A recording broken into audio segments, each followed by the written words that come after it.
Anong empathy ang ibibigay namin sa iyo, dating President Miguel Zubiri? Awa, galit, 'di ba? O pagkadismaya? Bumaba ka as Senate President at pinalitan ni Chis Escudero.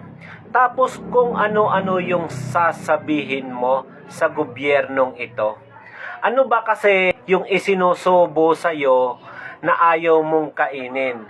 Ngayon, ano ang gusto mong maging reaksyon ng mga Pilipino? Madismaya sa'yo, maawa o magalit sa sitwasyon?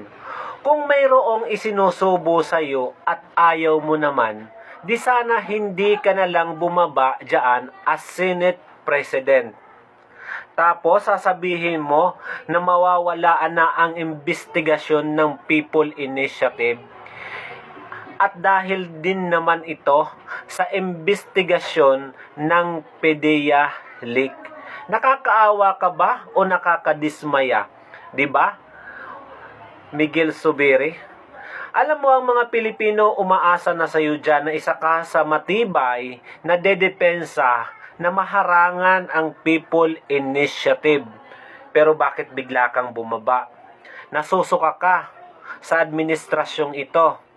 O baka naman may iba ka ding agenda? Tandaan natin na kumakalat ang term extension sa mga kongresista kung lulusot ang People Initiative. At mawawalan din naman kayong ng silbi diyan sa Senado pag makalusot ang People Initiative dahil alam naman ng mga Pilipino na niloloko lang ang sambayanan dahil ang sabi, economic provision. Na hindi naman mangyayari yon. Oras na magalaw ang ating konstitusyon, hindi na madaling masupil yan.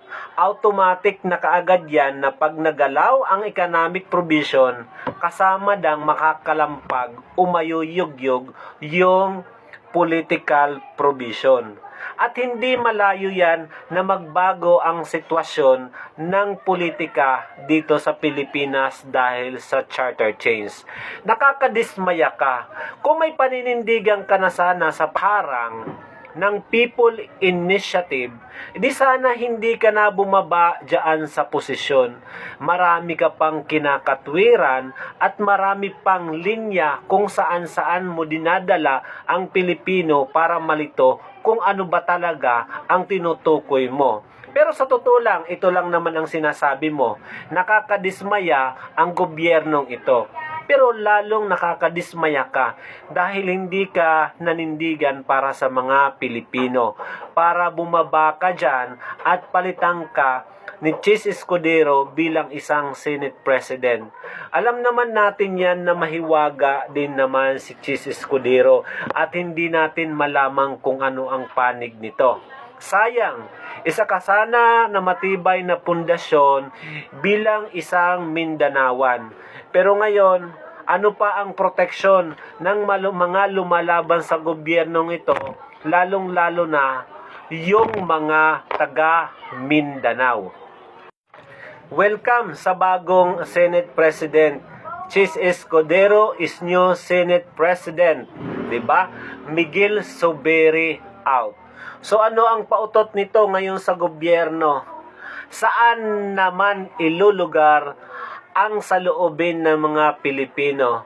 Good luck sa sambayan ng Pilipino sa administrasyong ito na unti-unti nang lumulubog at unti-unti nang pabulok ng pabulok.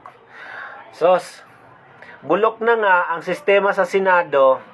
Ito na naman, nadagdagan na naman ng pabulok na Senate President, di ba? Well, tignan na lang natin kung saan dadalhin ang gobyernong ito sa panahon ng Marcos administration, di ba?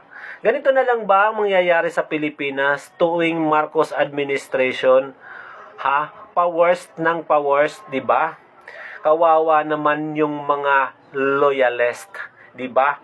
Wala na yung inaasahan nyo na magdadala sa magandang kinabukasan sa mga Pilipino dahil tatak Marcos daw tayo.